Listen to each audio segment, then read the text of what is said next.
आज हम हमीरदेव चौहान के बारे में पढ़ेंगे। हमीरदेव चौहान ये रणथंभौर के शासक हुए थे, रणथंभौर के शासक बने थे।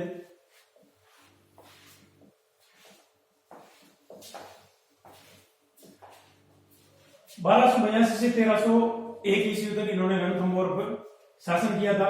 हमीरदेव चौहान के पिता का जो नाम था वो जेतर सिंह था।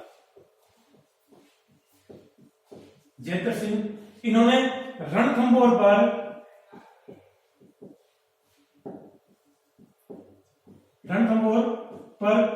1250 ईस्वी से 1282 ईस्वी तक 1282 ईस्वी तक शासन किया था। इन्होंने इनका जो शासन काल रहा वो 32 वर्षों का 32 वर्षों का रहा। और 1282 ईस्वी में हमीरदेव चौहान के पिता जेतर सिंह की मृत्यु हो जाती है। इनकी मृत्यु के पश्चात हमीर रणथंभौर के शासक बने 1282 में।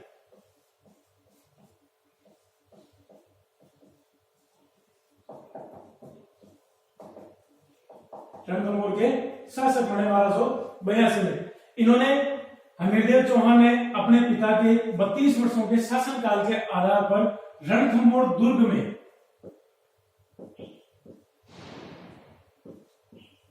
रणथंभौर दुर्ग में 32 खंभों की छतरी बनवाई, 32 खंभों की छतरी बनाई और यहीं बैठकर हमीर न्याय किया करते थे। न्याय किया करते थे इसलिए इसे न्याय की छतरी भी कहा जाता है। न्याय की छतरी भी कहा जाता है। हमीरदेव चौहान की पत्नी का नाम रंगदेवी तथा पुत्री का नाम पदमला था। अपनी पुत्री के नाम पर इन्होंने पदम तालाब का निर्माण करवाया।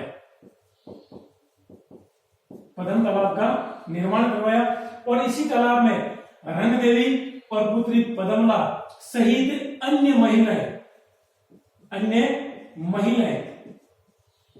अन्य महिलाओं ने पदम तालाब में जल जोहर कर लिया। जल जोहर कर लिया और ये राजस्थान का प्रथम शाखा माना जाता है और राजस्थान का प्रथम जल जोहर भी माना जाता है। इसी पदम तालाब में इन्होंने अलाउद्दीन खिलजी के आक्रमण के समय हमीर ने केसरिया धारण किया था तथा रानी रंगदेवी और पुत्री पदमला सहित दूर की अन्य महिलाओं ने इस तालाब में जल जोहर कर लिया अपने सम्मान की रक्षा करने के लिए। हमीरदेव चौहान के बारे में, हमीरदेव चौहान की वीरता के बारे में हमें अन्य ग्रंथों से जानकारी मिलती है जो प्रमुख है, जैसे हमीर महाकाव्य जिसकी रचना नयन चंद्र सूरी द्वारा की गई। इसके अलावा हमीर रासो जोधराज द्वारा इसकी रचना की गई। इसके अलावा हमीर हट जिसकी रचना चंद्रशेखर द्वारा हमीर हट की रचना की गई। इसके अलावा हुजाइन उल फुतूह इसकी रचना अमीर खुसरो द्वारा की गई। इन ग्रंथों से हमीर की वीरता के बारे में जानकारी मिलती है। हमीर ने अपने जीवन काल में कुल 17 युद्ध किए। इन 17 युद्धों में से हमीर 16 युद्धों में विजयी रहा। हमीर शासक बनते ही हमीर ने अपने साम्राज्य विस्तार के लिए दिग्विजय की नीति अपनाई और पृथ्वीराज चौहान के बाद में चौहान वंश का प्रथम शासक था जिसने दिग्विजय की नीति अपनाई थी। दिग्विजय नीति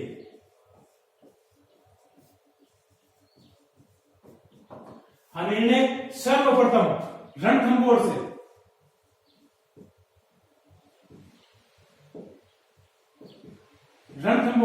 से सर्वप्रथम विजय अभियान की शुरुआत करते हुए सर्वप्रथम हमीर ने भीमरस के शासक अर्जुन को पराजित किया। उसके बाद में हमीरदेव चौहान मांडलगढ़,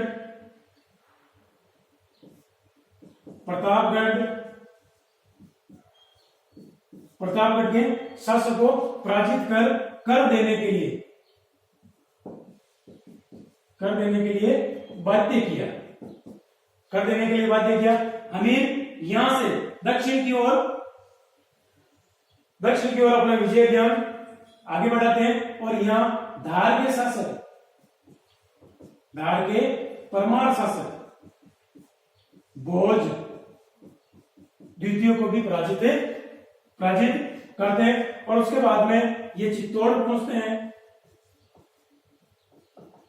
चित्तौड़, आबू, फिर वर्धनपुर,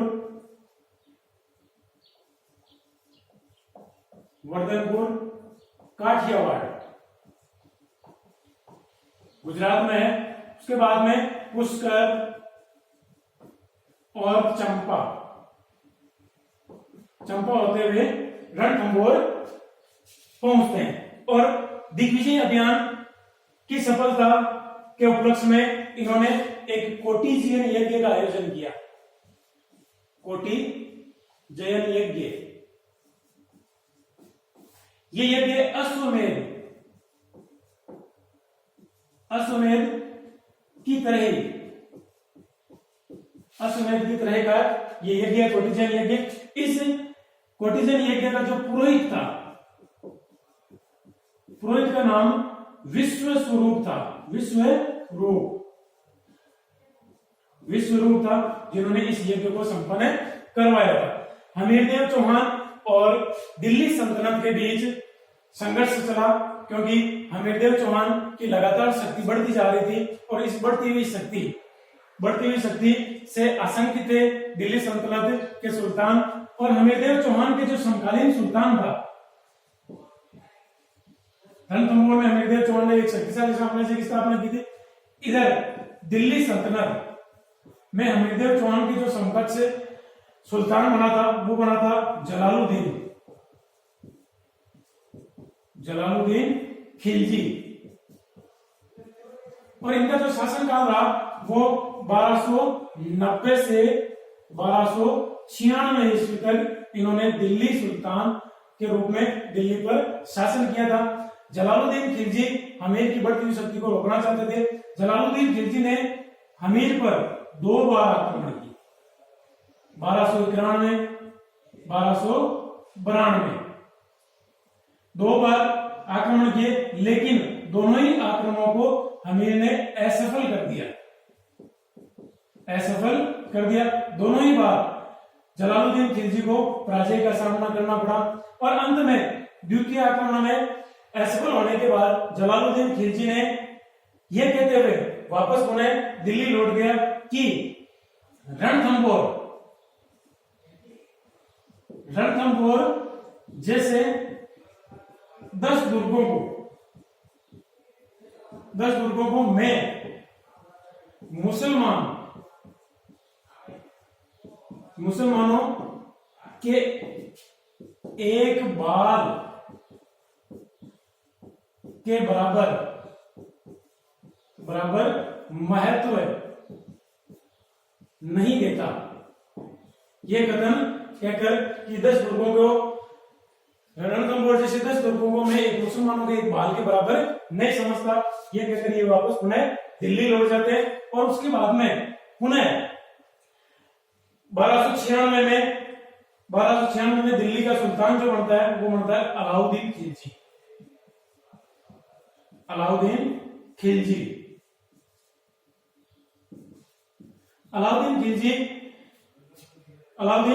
खिलजी अपने चाचा की हत्या करके, जलालुद्दीन खिलजी की हत्या करके स्वयं दिल्ली का सुल्तान बन जाता है और इनके बारे में हमें और अलाउद्दीन खिलजी के संघर्ष के कुछ कारण थे कि उन कारणों के बारे में अपन देखेंगे कि किन कारणों से अलाउद्दीन खिलजी और अमीर के मध्य संघर्ष की स्थिति उत्पन्न हुई।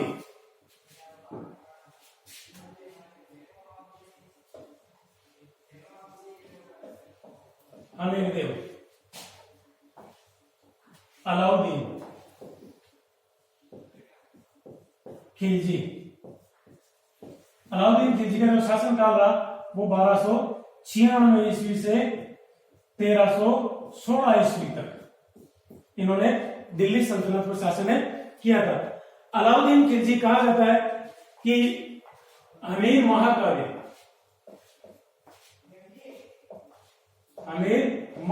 के अनुसार अलाउद्दीन खिलजी की सेना गुजरात से लूटपाट करके जालौर पहुंची थी और अलाउद्दीन खिलजी के जो सेनानायक थे उनमें एक तो था उल्लूग खां,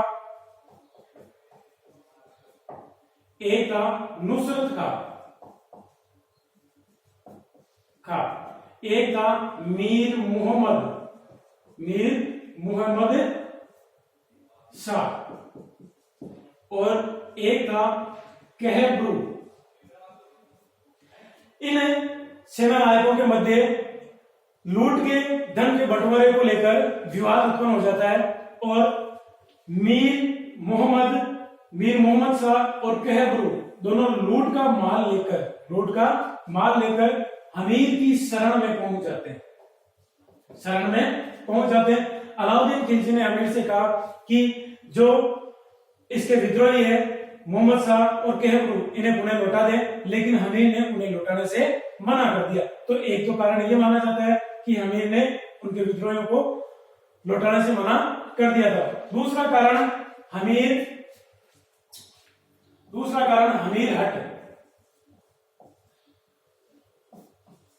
हट जो महाकाव्य जो अमीर हट जो काव्य रचना है उस ग्रंथ के आधार पर पता चलता है कि अलाउद्दीन खिलजी की पत्नी जो बेगम थी उसका नाम था चिमना और इस चिमना बेगम से मोहम्मद शाह को प्रेम हो जाता है। मोहम्मद शाह और चिमना दोनों अलाउद्दीन खिलजी को मारने की साजिश रचते हैं और इसकी जानकारी अलाउद्दीन खिलजी को लग जाती है, पता चल जाता है कि दोनों मिलकर मारना चाहते हैं। तो अलाउद्दीन खिलजी को जानकारी लग जाने के कारण अब ये मीर मोहम्मद शाह अपने प्राणों की रक्षा करने के लिए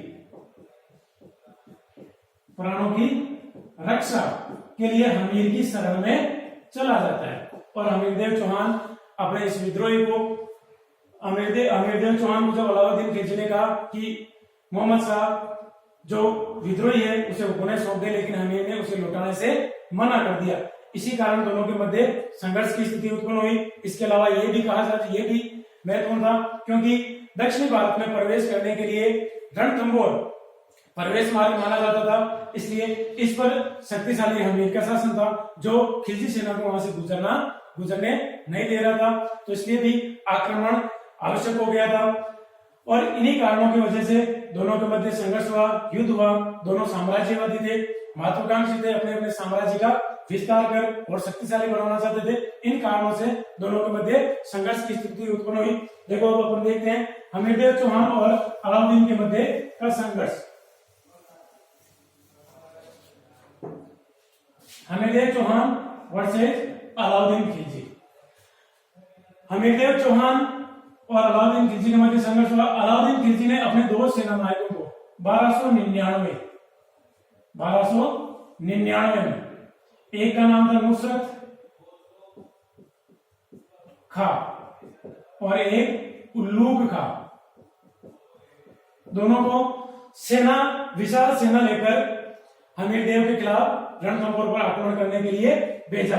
इधर से दोनों ने जो रणथंबोर में प्रवेश करने के लिए सबसे पहले जो जाइन दुर्ग पड़ता है उसे जीतना पड़ता है और इस जाइन जो जैन दुर्ग है इसे रणथंभौर की कुंजी कहा जाता है कि जैन को जीते बगैर रणथंभौर में प्रवेश नहीं किया जा सकता है। दोनों की संयुक्त सेना ने जैन पर आक्रमण किया और जैन पर आक्रमण करके यहाँ खूब सारा लूटपाट की, लूट मचाई, खूब सारा धन लूटा, खूब सारा यहाँ धन लूटा। इधर से जब इसकी जानकारी हमीरदेव को लगी तो हमीर ने भी अपने दो सेनानायकों, एक का नाम धर्म सिंह, एक का नाम भीम सिंह, दोनों को भेजा और दोनों ने इस जैन दुर्ग पर इतना भयंकर आक्रमण किया, राजपूतों ने इतना भयंकर आक्रमण किया कि खिलजी सेना भाग खड़ी हुई। खिलजी सेना युद्ध मैदान को छोड़कर भाग गई। दोनों सेना नायकों ने इस लूट के माल को लेकर पुनः रणथंभौर की ओर रवाना हो गए। लेकिन उसी समय हिंदुवाड़ घाटी पहुंचे थे और इसी स्थान पर खिलजी सेना पुनः संगठित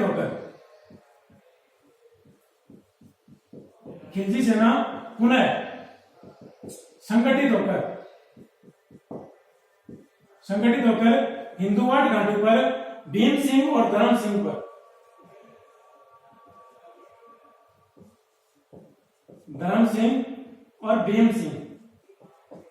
पर आक्रमण कर दिया और इस संघर्ष में जो भीम सिंह है वो मारा जाता है। धर्म सिंह लूट का माल लेकर रणथंभौर पहुंच जाते हैं। इस प्रकार पूरे जैन पर अधिकार करके खिलजी सेना रणथंभौर में प्रवेश करने में सफल रहती है। उसके बाद में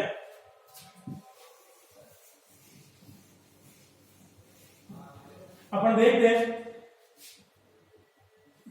कि कई महीनों तक खिलजी सेना रणथंभौर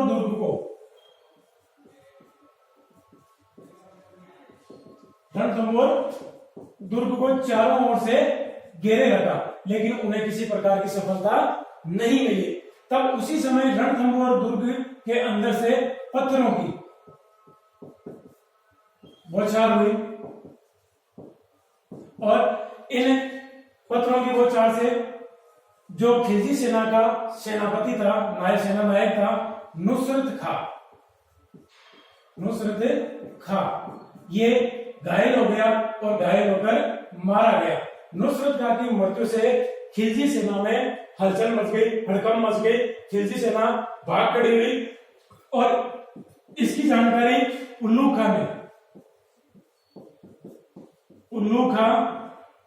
खां द्वारा अलाउद्दीन खिलजी को ये जानकारी दी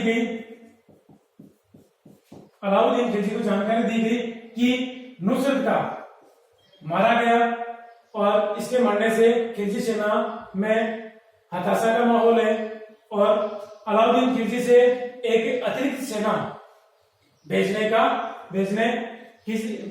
के लिए कहा। तब अलाउद्दीन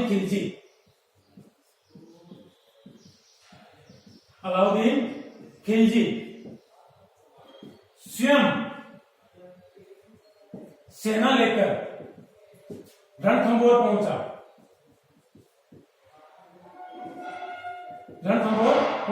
और रणथंभौर पहुंचकर अलाउद्दीन की सेना ने चारों ओर से घेर लिया। लेकिन विजय की कोई आशा, लगभग 2 वर्षों तो कहा जाता है, 2 वर्षों तो अलाउद्दीन ने रणथंभौर दुर्ग को चारों ओर से घेरे रखा और किसी प्रकार की कोई सफलता नहीं मिली। तब अलाउद्दीन खिलजी ने छल कपट का सहारा लिया तथा हमीर के पास संदेश भिजवाया। संधि प्रस्ताव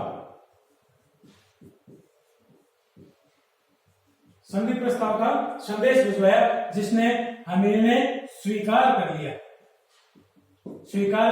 और स्वीकार करके हमीर ने संधि के लिए अपने 2 प्रमुख विश्वास पात्र रणमल व रतिपा को अलाउद्दीन के शिविर में भेजा। अलाउद्दीन के शिविर में भेजा। अलाउद्दीन ने दोनों को लालच दिया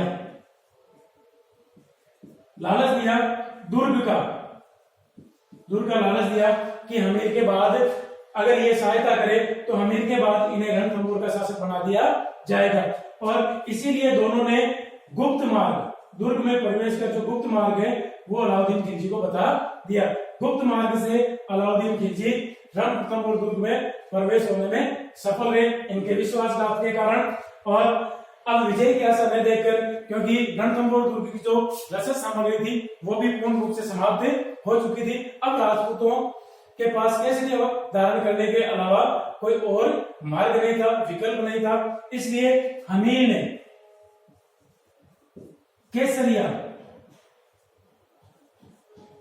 केसरिया बाना धारण कर दुर्ग के द्वार खोल दिए तथा हमीर सहित राजपूतों ने वीर गति को प्राप्त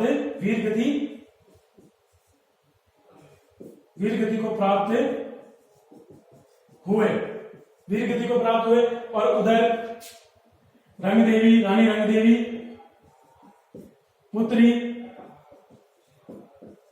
पुत्री पदमला सहित अन्य महिलाओं ने पदम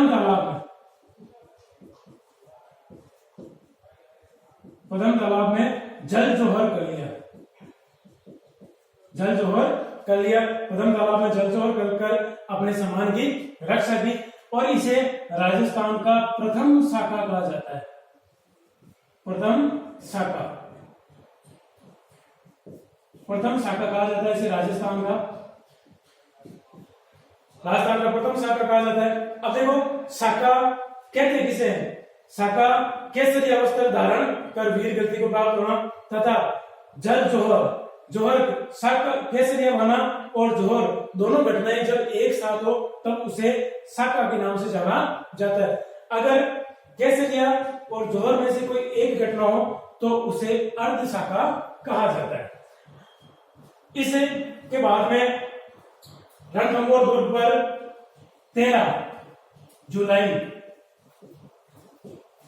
1301 ईस्वी में अलाउद्दीन खिलजी ने रणथंभौर दुर्ग पर अधिकार कर लिया और रणमल और रतिपाल को ये कहते हुए इन्हें भी मृत्युदंड की सजा दी गई, इन्हें भी मार दिया गया कि जो अपने मालिक के नहीं हुए वो मेरे क्या होंगे, ये कहते हुए इन्हें भी मार दिया गया। और इस प्रकार रणथंभौर दुर्ग पर अलाउद्दीन खिलजी ने अधिकार कर लिया।